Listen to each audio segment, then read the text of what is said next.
രാവിലെ തന്നെ റസ്മിനും ഗബ്രിയും തമ്മിൽ പൊരിഞ്ഞ അടിയാണ് അവിടെ നടന്നത്. കാരണം മറ്റൊന്നുമല്ല, രാവിലെ തന്നെ ബിഗ് ബോസ് കൊടുത്ത ടാസ്ക് എന്ന് പറയുന്നത് നിങ്ങൾക്ക് ആ വീട്ടിൽ ഇരട്ടപ്പേര് നൽകാനായിട്ട് തോന്നുന്ന ഒരാൾക്ക് ഇരട്ടപ്പേര് നൽകുക എന്ന് പറഞ്ഞിരുന്നു. അവരുടെ ക്യാരക്ടറുമായി ബന്ധപ്പെട്ടാണ് പറഞ്ഞത്.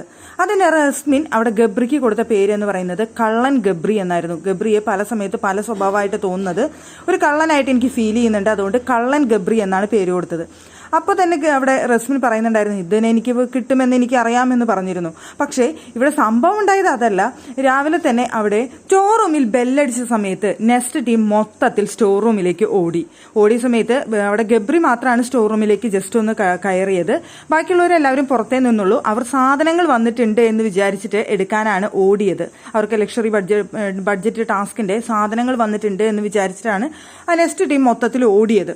അപ്പോൾ അവിടേക്ക് സ്റ്റോർ റൂമിലേക്ക് ക്യാപ്റ്റനാണ് പോകേണ്ടത്. അവിടെയുള്ള സാധനങ്ങൾ എടുക്കേണ്ടത് ക്യാപ്റ്റനാണ്. ആരും തന്നെ അങ്ങനെ സ്റ്റോർ റൂമിലേക്ക് ഓടി ചാടി വരണ്ട എന്നവിടെ റസ്മിൻ പറഞ്ഞു. അത് ഗബ്രിക്ക് ഇഷ്ടപ്പെട്ടില്ല. സ്റ്റോർ റൂമിലേക്ക് ആരും കയറരുത് എന്നിവിടെ ഒരു റൂളില്ല, അങ്ങനെ ഒരു റൂൾ ഇവിടെ ആരും വെച്ചിട്ടില്ല, അതിവിടെ പറഞ്ഞുകൊണ്ട് വരണ്ട എന്ന് പറഞ്ഞുകൊണ്ടാണ് അവിടെ റസ്മിനും ഗബ്രിയും വഴക്കിട്ടത്. അത് നെക്സ്റ്റ് റൂം കഴിഞ്ഞ ദിവസം രാത്രി ഇരുന്നിട്ട് ഒരു പ്ലാനൊക്കെ ചെയ്തിരുന്നു. അവിടെ സാധനങ്ങൾ വരുന്ന സമയത്ത് അതിൽ നിന്ന് എന്തെങ്കിലും ഒന്ന് അടിച്ചു മാറ്റാനായിട്ട് അവരൊരു തമാശ രീതിയിൽ പ്ലാൻ ചെയ്ത് വെച്ച കാര്യമാണ്. അപ്പോൾ സ്റ്റോർ റൂമിന്റെ ബെല്ലടിക്കുമ്പോൾ ഇവരെല്ലാവരും നെക്സ്റ്റ് ടീം മൊത്തത്തിൽ ഓടാണ് സ്റ്റോർ റൂമിന്റെ അവിടേക്ക്. അപ്പോൾ എല്ലാവരും ഇത് ശ്രദ്ധിക്കുന്നുണ്ട്. അപ്പോൾ പിന്നീട് റസ്മിൻ പറഞ്ഞു, ഒരു ഫൺ എലമെന്റിന് വേണ്ടിയാണ് നിങ്ങളിത് ചെയ്യുന്നതെന്ന് എനിക്കറിയാം, പക്ഷേ ഒരു ക്യാപ്റ്റൻ എന്ന നിലയിൽ സ്റ്റോർ റൂമിൽ എന്ത് വന്നിട്ടുണ്ടോ അത് എടുക്കാനുള്ള അധികാരം എനിക്കാണ്. ആരും തന്നെ അതിൻ്റെ ഉള്ളിൽ കയറി സാധനങ്ങൾ എടുക്കാൻ പാടില്ല എന്ന് പറഞ്ഞു. പക്ഷേ ഗബ്രിക്ക് ഓൾറെഡി റസ്മിന്റെ അടുത്ത് ഭയങ്കര ദേഷ്യമുണ്ട് ജാസ്മിന്റെ വിഷയവുമായി ബന്ധപ്പെട്ട്. അതിന് പുറമെ ഇന്ന് രാവിലെ കള്ളൻ ഗബ്രി എന്നൊരു പേരും പറഞ്ഞു.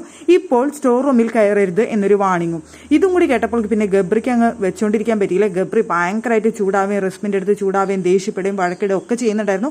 പക്ഷേ റസ്മിൻ ഭയങ്കര കൂളായിട്ടാണ് പ്രതികരിച്ചത്. ഇത് ഞാൻ പ്രതീക്ഷിച്ചതാണ്, രാവിലെ ആ സംഭവം ഉണ്ടായപ്പോൾ തന്നെ ഞാൻ പ്രതീക്ഷിച്ച കാര്യമാണെന്ന് പറഞ്ഞിട്ട് റസ്മിൻ അത് കൂളായിട്ടാണ് എടുത്തത്. പക്ഷേ സ്റ്റോർ റൂമിൽ ഉള്ള സാധനങ്ങൾ വന്നു കഴിഞ്ഞാൽ കയറിയെടുക്കാൻ അനുവാദമില്ല എന്നൊരു കാര്യം അവിടെ റസ്മിൻ തീർത്തും പറഞ്ഞു. നിങ്ങൾ ഓടുന്നത് കൊണ്ട് എനിക്ക് പ്രശ്നമില്ല, സ്റ്റോർ റൂമിൽ ഉള്ളിലേക്ക് കയറി എടുക്കണമെന്നുണ്ടെങ്കിൽ ക്യാപ്റ്റന്റെ അനുവാദം വേണമെന്നാണ് റസ്മിൻ ഇപ്പോൾ പറഞ്ഞിരിക്കുന്നത്.